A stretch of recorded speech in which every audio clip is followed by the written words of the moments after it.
Okay, good afternoon. My name is Ryan Talabis, and I'm a security consultant in Hawaii. I work for a company called Security NA. I'm also a member of the Hawaii HoneyNet project, and today I will be talking about dangerous mines, the art of guerrilla data mining. Obviously, my talk will be about data mining and how it pertains to information security. And I'm also a big military intelligence fan. So this is also going to be about data mining and how it pertains to information warfare and military intelligence. So my hope for this talk is that I would be able to give you a short glimpse of how data mining, you can use data mining in your own research. And I really hope that you gain something from it so we can share. I'm always looking for new data sets to use and all different techniques and all that stuff. So I'm really looking forward to having you learn and having us do more collaboration and stuff. So before all that, I always start with a quote. I think this quote actually embodies the principles of this whole talk. So it is said that if you know your enemies and know yourself, you will not be imperiled in 100 battles. Which is true, right? Very true. So enough about quotes. Let's go on with the talk. Okay, for a brief background. So actually this research actually got formalized and started about 2 years ago. I presented in Black Hat called this thing called security analytics. It is the concept of using data mining and artificial intelligence in security and information warfare. What I did then was I presented techniques, theories, and theories about data mine that we could use in information security.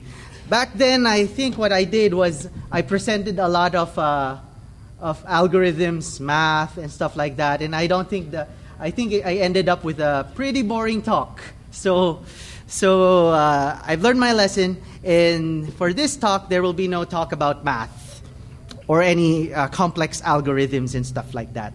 So for this talk, we move from theory to practical applications. So hopefully I'll be able to provide to you scenarios, tools, more importantly, tools and examples to leverage these techniques. So let's start. So information is the key. It is the key to data mining. So I am focusing on two areas. And these two areas are information security and information warfare, pretty much military intelligence. So military, reconnaissance, information gathering, and espionage play an important part in battle tactics. Yes, that is Sparta. And yeah, I just put that there because it highlights the importance of information, like how a small force can be able to leverage it to gain advantage to a larger force, stuff like that. So information security. Obviously, the more information you have, you'll have a better chance to protect your organization. Obviously, if you have good threat intelligence, you have a better chance in drafting better policy, hiring better people, using the correct tools. So those are the cornerstones of our information. So let us now talk about information warfare. So information warfare is the use and management of information in pursuit of a competitive advantage over an opponent. So the key things here is use and management, because information, just ones and zeros if not used properly. So think of it, a book is just pieces of paper if not read and understood, right? Pretty much like that. Analysis, data analysis, is what makes information actually meaningful. So this is not new. There's everybody plays the game of information warfare. So usual suspects, right? CIA, FBI, NSA, IAO. And of course, let us not forget foreign governments. And don't think that it's only the big foreign governments like China, Russia, North Korea. I've come from developing countries, and they have something. Everyone has something. Everyone plays the game. And what I forgot to put there is not only that, crime syndicates. I actually saw this very nice talk yesterday about spam and pump and dump stock market. That's pretty cool. And aside from that, big corporations. Think about corporate espionage. corporate intelligence. That's also a kind of information warfare. So just that, everyone pretty much plays the game of information warfare. So let's go to more specifics, like projects. So the projects here, we have Project Echelon, probably the most popular. I guess you've heard about that, like Project Echelon. We have Talon, Advise, Matrix, Able Danger. That was pretty cool. Anyone here familiar with Able Danger, like the 9/11 stuff, right? So it's pretty cool stuff. But I'm not a good resource here to talk about these stuff. I won't be talking about these stuff. All I wanted to point out is these are large endeavors, maybe millions, billions of dollars. Why? Why are these large endeavors? Because there are distinct challenges in doing data mining. First and foremost, there's the sheer amount of data. There's just too much data.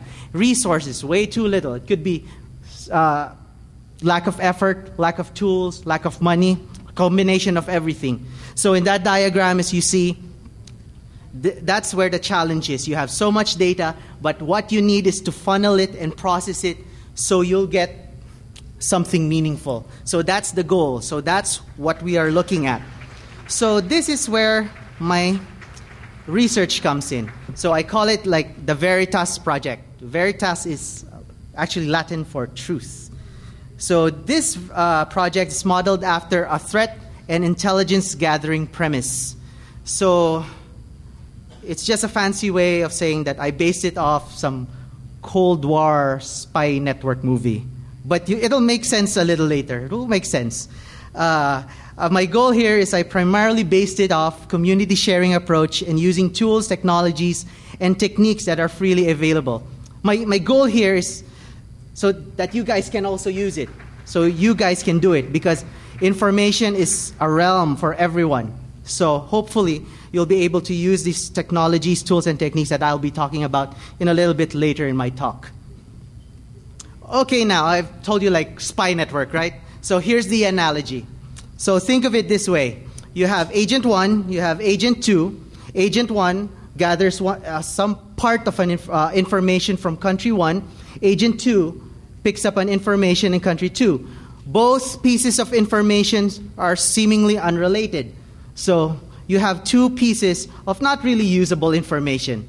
So what happens here, goes to HQ, it gets filed, still two pieces of separate information.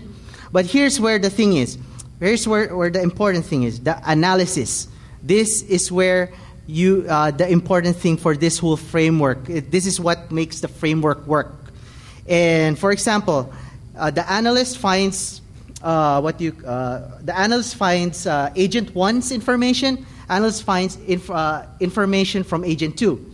So they put it together and they find relationships. That is the key for this talk. Finding relationships between large sources of data. And when they find 1 plus 1 equals here, you find relationships. So one mediocre piece of information becomes something more relevant, something more useful. And that's where we have the decision makers now. Action based on what we find. So stepping back, let's go now to the framework. So just a little more. We'll get to the actual framework now. So data collection. We have data collection. We have data storage, we have data analysis, and we have decision making. Okay, let's go through each one of those circles. Okay, now for the sources of data, it really depends on what you will be using. Depends on what your research will be. So for example, if I had like I wanted to do some research on hacker chatter. I had a honeynet or a honeypot, and I wanted to do some research on hacker chatter. So I'd use chat logs, right? So if I wanted to research on military intelligence, I'd use press releases and news releases. So sky's the limit here. You can use anything that that is based on your research. And the idea here is the more information that you can gather, the better your results will be. So that's the simple part. So data storage. Information can be stored anywhere, pretty much anywhere. Relational databases, flat files. This is possibly the easiest part of this, easiest part. So as long as you have something to store the information, you should be good. But here is the core of everything, analysis. So this is the most important part of the framework. Crunching large amounts of data. And the more important thing here is we find relationships within that data. And it is there where we find data more meaningful. And I told you that I won't be talking about algorithms and stuff like that, but I have to just mention a few. So these are some of the things that if you do your data mining research, you'll probably encounter them. So we have k-means, neural networks, support vector machines. We can talk about it, but maybe later, maybe after the talk, if you would like to talk about it. I'd rather not, but if you want. So it's doing this manually, it's not easy. But the thing here is, there's a lot of tools out there that you can actually use. So some of the good data analysis tools that are out there and are free are these. Like I use this a lot. The first one, Text Garden. It's just a group of Windows binaries, like from some university in Slovenia. So it's very, very useful. It's hard to use though. So it takes some stuff to getting used to. So Ontogen, that's very useful too. It has a really nice GUI. And this is actually where I started off using. So I used that first, and that got me going with all this data analysis stuff. And later I'll probably give you some sort of exercise so you can use it after this talk, and hopefully you'll get going with your own research. So the next stuff here is the more popular ones. You probably heard of it, Weka and RapidMiner. So I think that particular picture is actually from RapidMiner. And we have Tanagra. Orange is a Python implementation. Mead, which is more on sentiment analysis, but I'll talk about that later. I don't really use it, but that's something that's up and coming, sentiment analysis.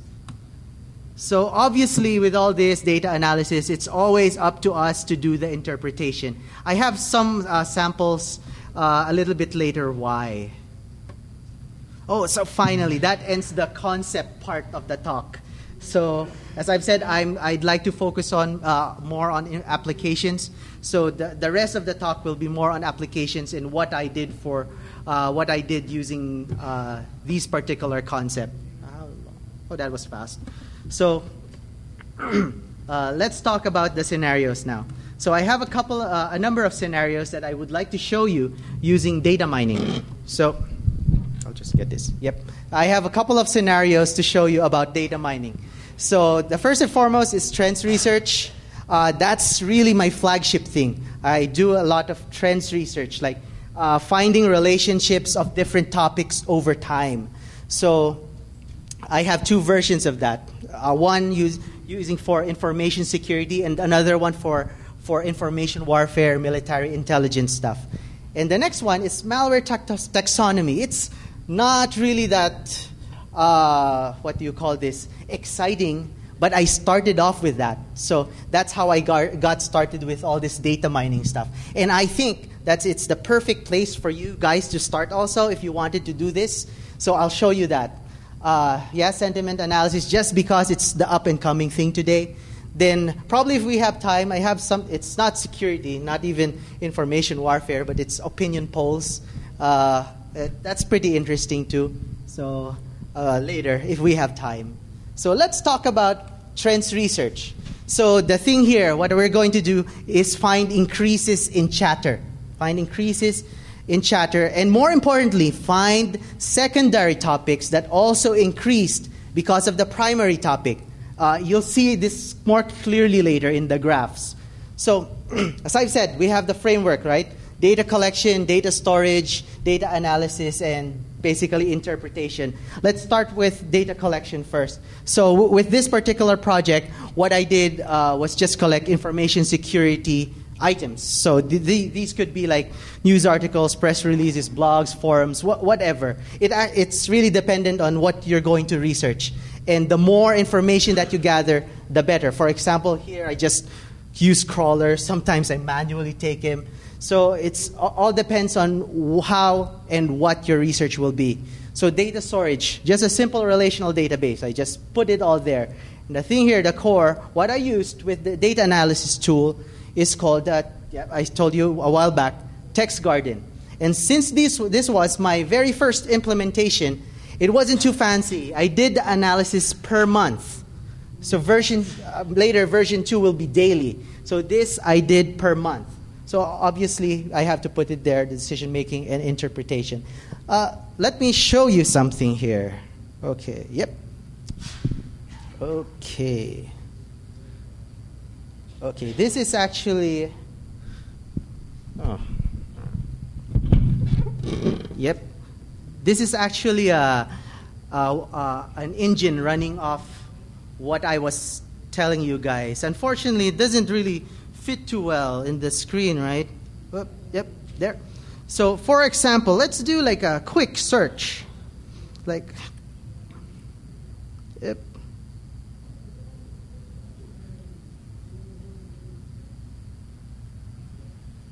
Oops, nope, not that. Okay, let me try one more time. Let's do a quick search.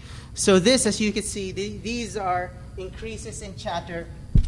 Increases in chatter about, on specific topics, China. So that's the particular topic. So increases in chatter in China. And that's pretty simple. That's really simple to do. Find increases in chatter. Useful, but really simple.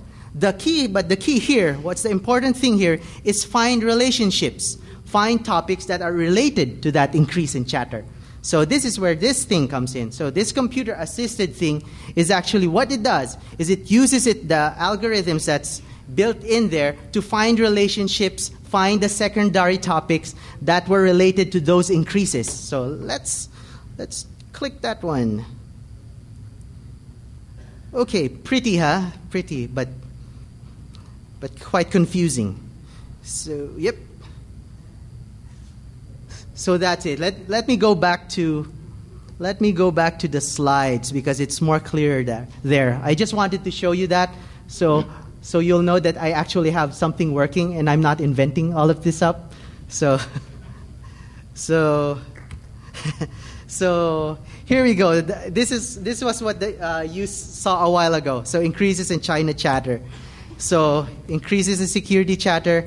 And the thing is, like, what other topics are correlated with these activities? So you saw this also, right? So these are the correlated topics. Some are obvious, some are not. But for example, here, one of the correlated activities is nuclear activity. So basing off that, you'll have your hypothesis now. Hacker activity from China, nuclear activity. So where does that get us, right? You track that. This is actually like tracking the two, nuclear activity and hacker activity from China. So as you can see here, yep, there's actually some sort of overlay. Yep. So we all well know, when there is smoke, there's probably fire, right? So that's one thing. And you might be thinking, yeah, I knew that. I knew there was like hacker activity in China. Then that's related with nuclear activity, like nuclear labs and stuff like that. But think about it. It's not that easy for computers. With the human mind, it's pretty cool because we have like intuition, we have hunches. Suddenly we connect one things. It's not easy for computers, and that's what this particular thing does. So let's do something that's a little bit more closer to home. Let's do something about DEF CON.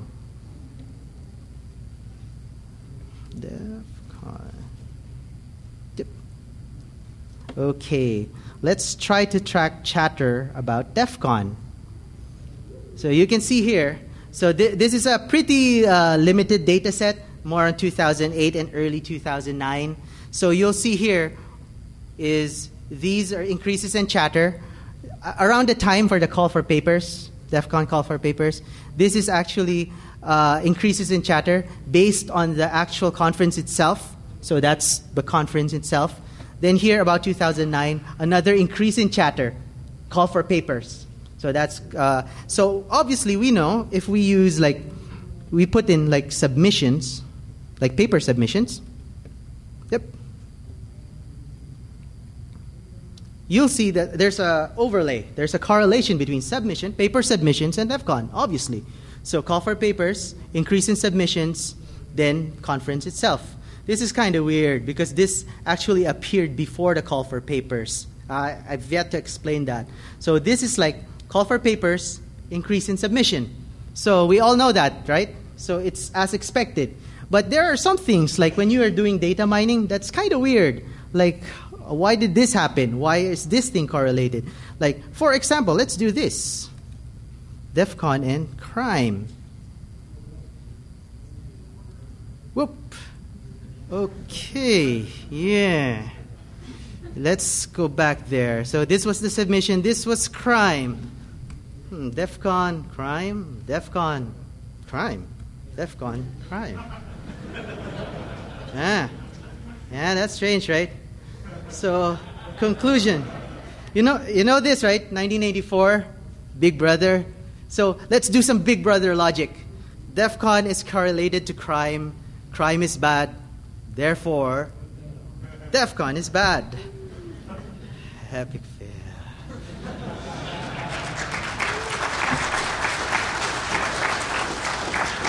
Really, and the strange things you find. Strange things you find. So that was version 1. So after that DEF CON thing, I actually got inspired to make a DEF CON, like a version 2. Like, okay, let's do a version 2. It's very similar. The only difference here is I used military chatter right now. Then I used the same thing, text garden, but I process it daily. So it's a little bit harder, but it's much more accurate now. Though I focused more on military intelligence stuff. So what has this got to do with the research? Okay, let's open that VM again.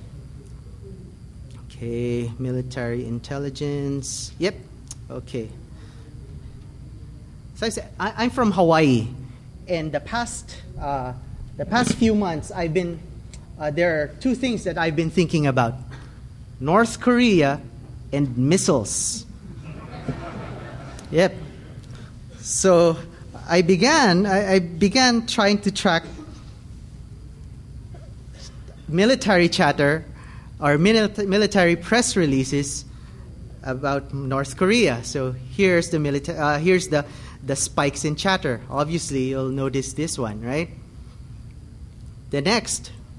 I began doing like an overlay with missiles. So it's quite obvious, right? You see the overlay here with North Korea and missiles. So it actually began somewhere here and goes up to here. So let's go to the slides. Yep. So here's the North Korea chatter. You'll see overlaid with missiles. So you'll get here. So as you can see here, there's a direct correlation with it. So as expected, what do you expect, right? So you have talk about missiles, North Korea, missiles, North Korea, missiles, North Korea, and boom, here you go. And yes, now so it's actually, you can actually like see the pattern there, like going up, then there's something, then there's an action. So that was the things that I was thinking about back in Hawaii. So North Korea and missiles. So, but after that, I felt a little bit safer. So, and I began to like thinking of other stuff to use this for. So funny things like there's like strange things that what drives your research, right? So, in any case, I began doing some more overlays. I don't know why I did this, but suddenly I began like overlaying different hotbeds. Like for example, Korea, then Iraq. So I was trying to like find like correlations between different hotbed countries. So I began like starting like one by one. So as you can see here, like you see here like the Korea spike, and you have a spike in Iraq also, like chatter in Iraq. So I began like doing like I've been putting like Iran. Okay, this is going to be slower now. So I will. Yep. So as you can see here, there's also the overlay at this one particular point. So let's do it in slides because it's going to be slow. North Korea and Iraq, right? North Korea, Iraq, and Iran. Russia. So you see that particular point, right? So everything's like correlating there. There's like a nexus or something. So here it is again. As you can see here, like in this particular graph, you see a slight increase here.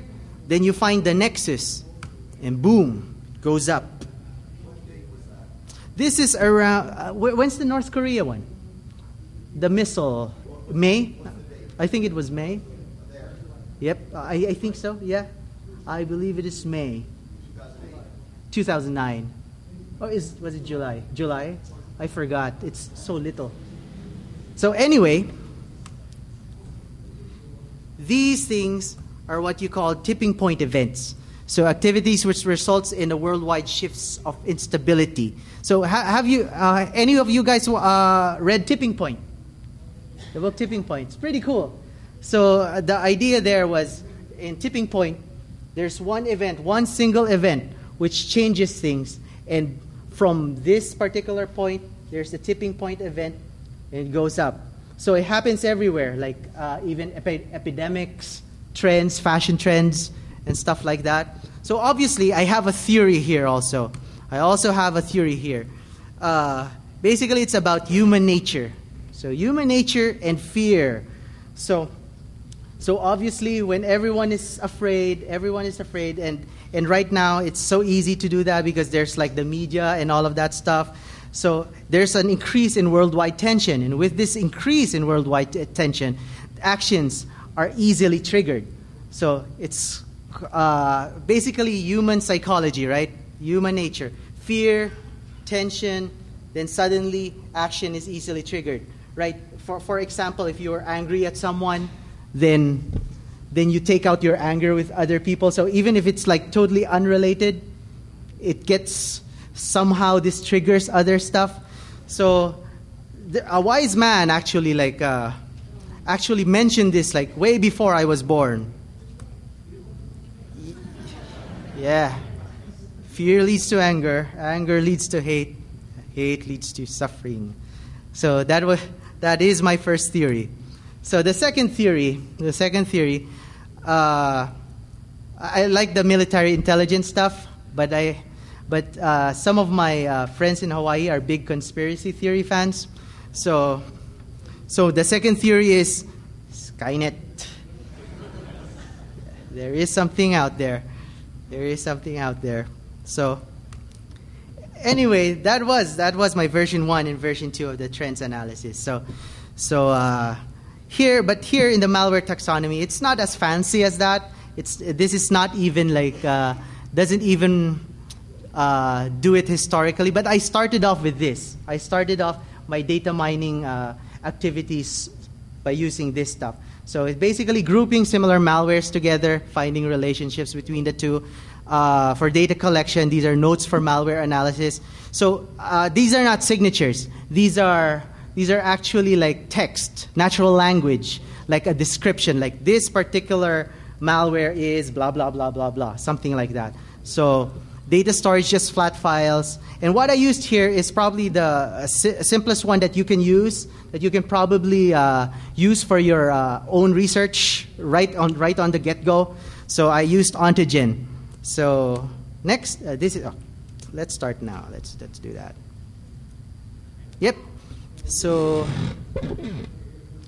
I actually cheated. I started this off already. I started processing at the beginning of my talk because it actually takes a while, especially I'm using my netbook and stuff. So it's pretty simple. You just grab Ontogen, new ontology, folder, then you pick the actual folder where your what do you call this? Where your data is located. So that's what I did. I have some instructions in the slides in doing this. So what happened there is it processed it. So I had like about 2,000 malware descriptions.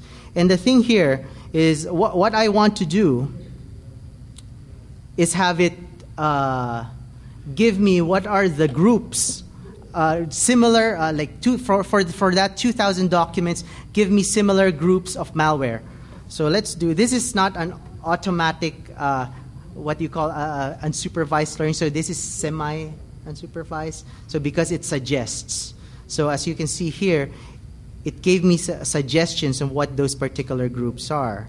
Let's just run through this. Check.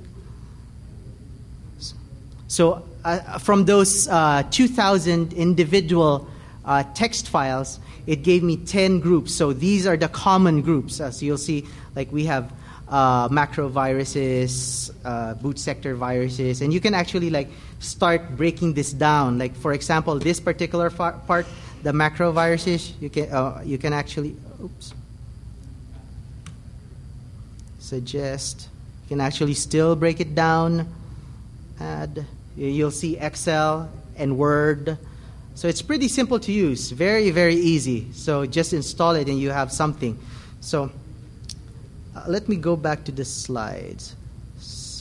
So the instructions are all here. So it was pretty simple. So these are my data sources. These are all text files with malware descriptions.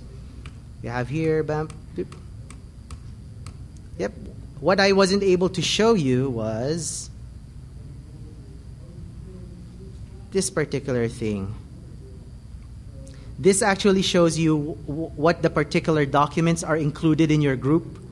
So it grouped it together. Sort by similarity. You'll see here, group together all the macro viruses. So it took minutes to process that 2,000 documents. And you can probably think of other very useful uses that you can actually use this for. So, yep, let's go back. It actually does this, a pretty neat visualization thing, but it's too slow for me to show you here. So it clusters together all the similar instances. Pretty, very pretty. So this is something that I hope after this talk, you can actually try it out. So you can like start like doing stuff, and we can like share information. So here, for example, try this out. Just try this out like at home or something, like a Nessus and vulnerability profiling. So you have thousands in results, and all you need to know is what types of vulnerabilities define the network. So think of it like a network DNA something, DNA something. Yeah. Yeah. Let's go through the framework, the 4 framework thing. So data collection. Just run Nessus. Just run Nessus on your network. Grab the XML files. So grab the XML files, and what do you do with the XML file? You just parse it. Try parsing it, and the important thing here is for each of those findings, put it in a text file. So because with Antigen, that's the only thing that it can handle, like text files. So what you can do is probably like parse it using like Perl or something, like just grab the information there and spit it out as a text file. 1 finding per text file. Because that's very important, because it will give you the weights and what type. Like for example, there are more of these types of the vulnerabilities, there will be more text files, and the more the weights will be, like stuff. So okay, so data analysis, just install Antigen, the one that I showed you a while ago. Then process the text files using Antigen. So what you'll see there is a clustered view of common vulnerabilities in your network. So if you just wanted to find out, okay, I have this tons of results, but I wanted to find out, okay, what are the major types of vulnerabilities in my network? And hopefully you'll be able to see this through that exercise I showed you. And just contact me if you need help or something.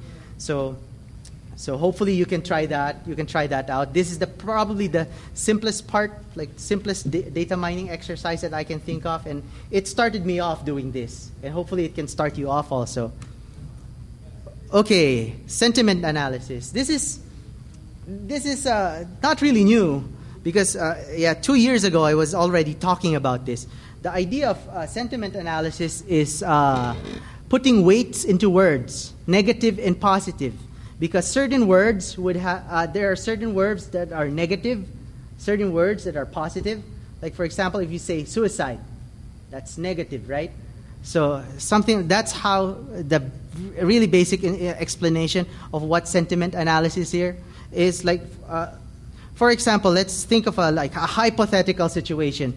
Let's say let's say the government is monitoring your search key terms or something. Yep. For example, and they're able to tie it to households and individuals. I know it's impossible, but let's a hypothetical situation.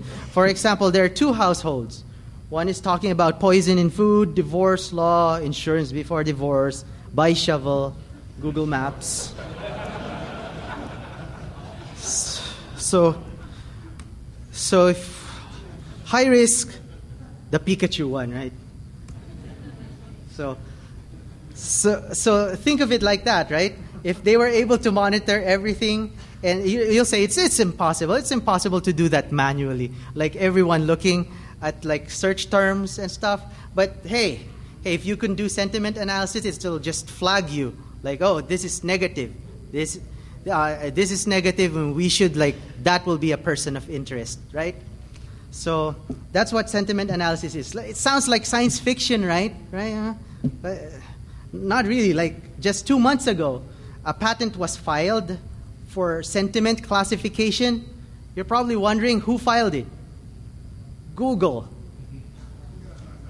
Yeah, and it's a little bit different though. Don't think that Google will start looking at your search terms and just doing the sentiment analysis there. This is more focused on the different documents. Like one document will have a different sentiment than the other. But you see, the technology is out there. The concept is out there.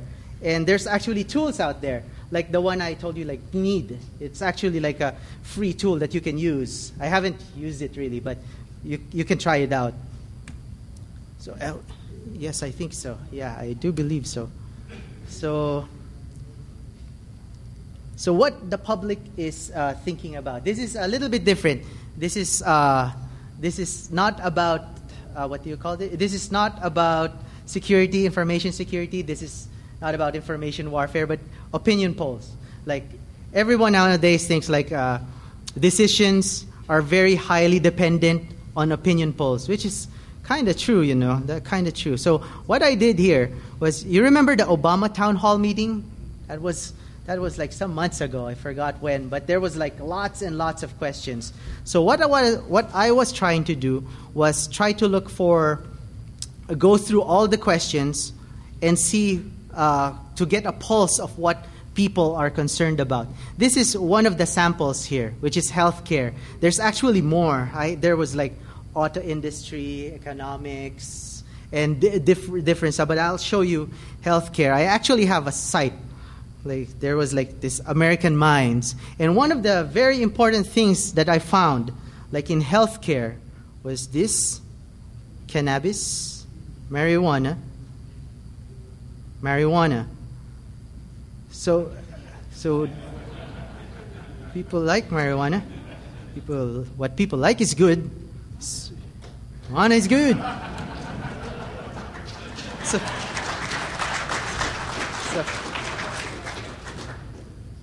there's probably be some benefits having Big Brother, huh?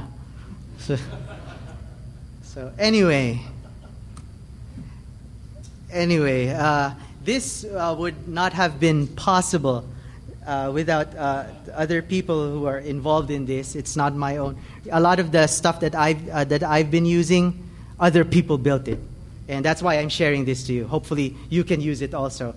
So here, thank you very much. Here, I have time, right? Let me. Yeah, in case there's more time, I prepared this. Yeah, the chatter logs, the hacker chatter thing. So you can actually use that too. So if you have like a honeypot or something, you get like IRC chat logs. I don't know about the privacy stuff, legal stuff about like monitoring IRC chatter logs or something in your own honeypot. Not too familiar, but one thing you can actually do is like monitor chat logs and find persons of interest and like correlate different cells together. For example, you're able to have like you're monitoring different chat rooms, and you try to like, okay, who are these people? Who are related to which people? So you can do that too. So these are like sample chat logs, and you can do like you can cluster them, like who is related to who. So those are like some of the some of the other stuff that you can do, actually sky's the limit. As long as you have data, as long as you have information, you can pretty much do data mining. And the tools are out there, so it's pretty easy to use, like the ontogen thing. I really hope you try that out, that exercise. And please feel free to email me if you have problems with that, if you want some assistance in doing that. So in any case, I think I will be, I'll be accepting questions in 104 if you have any questions. So thank you very much. Mahalo.